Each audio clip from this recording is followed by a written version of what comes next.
Assalamualaikum warahmatullahi wabarakatuh. Jadi sesuai dengan arahan Pak Menko, kami ingin share sekali lagi teman-teman media kerangka menghadapi pandemi ini.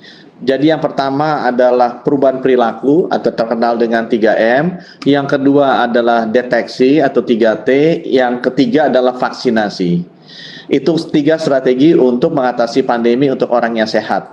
Sedangkan untuk yang sakit, yang sudah sakit ada strategi perawatan atau terapeutik.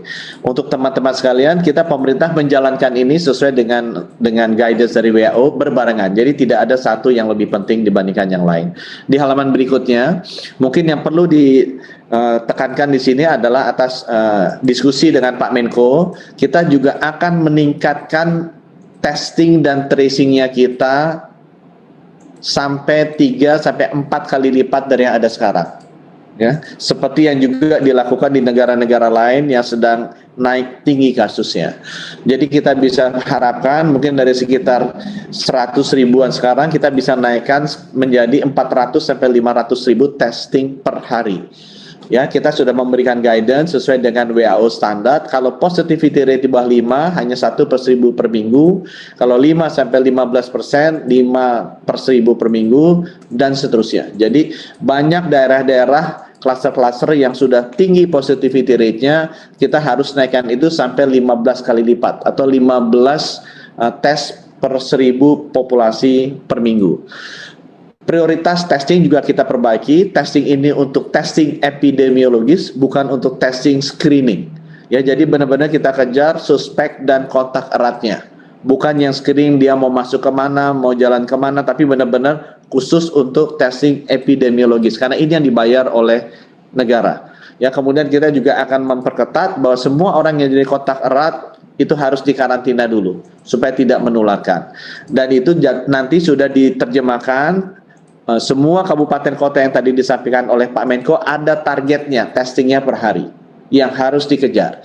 Nah, testingnya bisa menggunakan rapid antigen kalau swab PCR-nya lama atau menggunakan PCR, tapi targetnya kita hasil testing harus bisa keluar dalam waktu 24 jam. Jadi kalau PCR yang tidak bisa keluar dalam 24 jam, kita memakai rapid antigen. Kemudian halaman berikutnya yang kita juga ingin sampaikan, untuk daerah-daerah yang tekanan rumah sakitnya sudah tinggi, ada beberapa hal intervensi cepat yang harus kita lakukan. Pertama, kita ingin memastikan bahwa yang masuk ke rumah sakit adalah orang-orang yang memang harus dirawat di rumah sakit. Jadi masyarakat tidak usah panik. Ini teman-teman media tolong sampaikan, kalau tidak ada sesak nafas, kalau saturasi oksigennya masih di atas 95%, kalau tidak ada komorbid, lebih baik dirawat di rumah kalau dia positif. Atau dirawat di isolasi terpusat seperti Wisma Atlet. Karena kalau mereka masuk ke rumah sakit malah terekspos dengan load virus yang tinggi di rumah sakit. Dan biarkan rumah sakit dipakai untuk tempat orang-orang yang memang harus dirawat sudah masuk kategori sedang ataupun berat. Kalau tidak, masuk saja di rumah. Kemudian kita juga nanti akan mendisiplinkan orang yang sudah bisa pulang, tidak menularkan lagi, kondisinya sudah membaik, kita akan pulangkan. Kemudian yang ketiga, kita juga akan memastikan, sudah tadi dikoordinasikan oleh Pak Menko, oksigen itu akan kita rapikan supply dan demand-nya untuk seluruh rumah sakit di Jawa. Dan kita akan monitor ketat ini. Kemudian yang berikutnya, kami juga akan menaruh orang di setiap rumah sakit untuk memastikan manajemen ini dijalankan dengan baik. Kalau perlu dengan dukungan TNI dan Polri. Kemudian untuk daerah-daerah seperti Jakarta yang tekanannya sangat tinggi, sehingga banyak sekali orang yang diisolasi mandiri, kita akan segera mengeluarkan aturan mengenai telemedicine.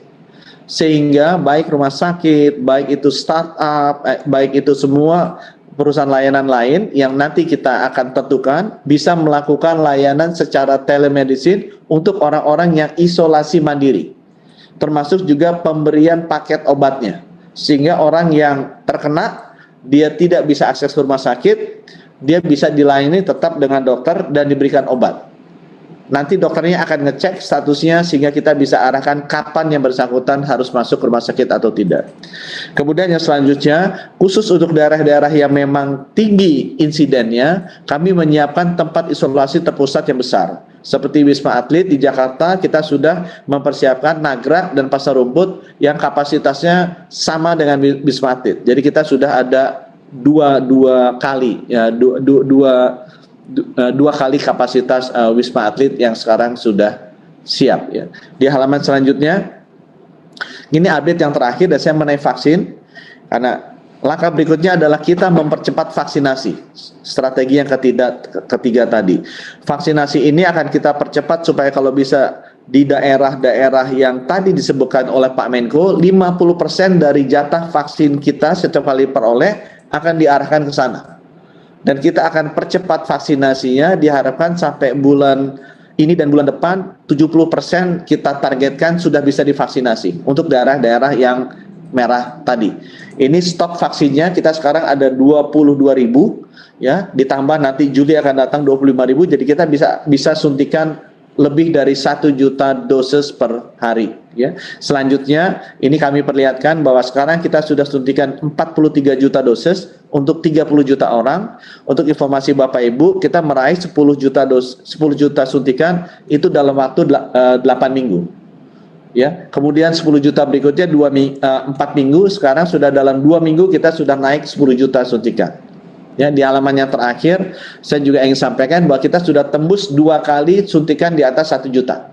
Yaitu di hari Sabtu kemarin 1,4 dan di hari kemarin kita juga sudah tembus 1 juta. Sehingga diharapkan percepatan vaksinasi ini bisa dilakukan terutama sesuai dengan arahan Pak Menko tadi di lokasi-lokasi yang merah yang PPKM darurat diterapkan. Terima kasih. AstraZeneca 2,1 juta itu hibah donasi dari pemerintah Jepang dan bukannya terakhir. Jadi mungkin ada lagi yang lainnya. Untuk Australia juga bisa ditulis, saya terima kasih karena pemerintah Australia sudah mau mendonasikan 77 juta Australian dollars untuk beli vaksin. Memang vaksinnya belum dapat karena mencarinya lewat COVAX.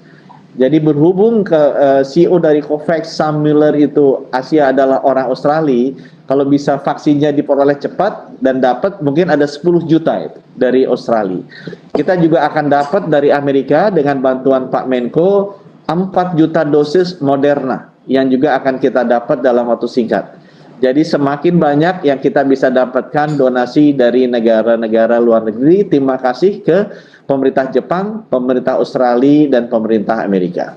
Mungkin kalau lebih banyak lagi, kita terima kasihnya pun akan lebih banyak. Mungkin nanti saya nggak tahu masih bisa di-share nggak itu screen-nya ini di screen ya. Jadi berdasarkan guidelines WHO yang baru, level dari krisisnya suatu daerah itu dilihat dari 2 faktor besar. Satu, laju penularannya. Yang kedua, daya responsnya atau kesiapan kota, kabupaten untuk merespons. Laju penularan itu diukur 3 hal, yaitu banyaknya kasus konfirmasi yang mundur sebelumnya dulu. Kasus konfirmasi setiap 1.000 penduduk, berapa yang masuk rumah sakit setiap per 100.000 penduduk, dan berapa yang mati. Jadi 3 indikator itu harus konsisten. Jadi kadang-kadang kalau kita itu sebelah kiri itu ya, laju penularan. Kalau kita ternyata kasus konfirmasi testingnya nggak dilaporkan semua, jadi kelihatannya bagus, hijau. Tapi yang masuk rumah sakit banyak, itu kan nggak make sense ya, atau yang mati banyak. Nah akhirnya WHO bilang, untuk indikator grup yang pertama, laju penularan, itu dilihat kasus konfirmasinya berapa. Level 1 di bawah 20 per 100.000, level 2 20 sampai 50 dan selanjutnya. Tapi dia cek juga yang masuk rumah sakit berapa, dia cek juga yang wafat berapa. Itu satu grup ya.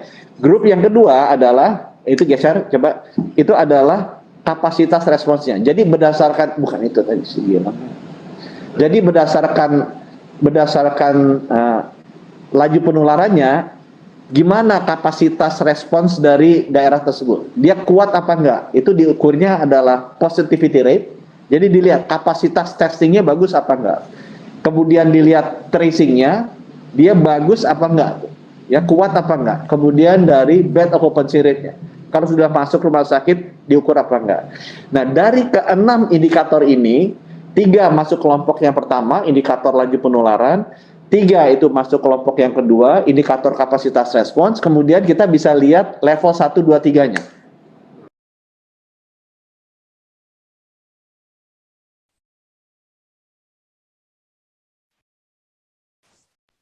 Jadi kelihatan itu indikator tiganya tadi di bawah itu yang Pak Menko maksudkan. Jadi indikator 3 dan 4 adalah yang kapasitasnya terbatas atau sedang dan transmisinya tinggi. Ya. Apa itu? Mudah-mudahan bisa menjelaskan. Agak complicated, tapi kalau teman-teman wartawan mau dapatkan detailnya nanti bisa saya kirimkan. Terima kasih.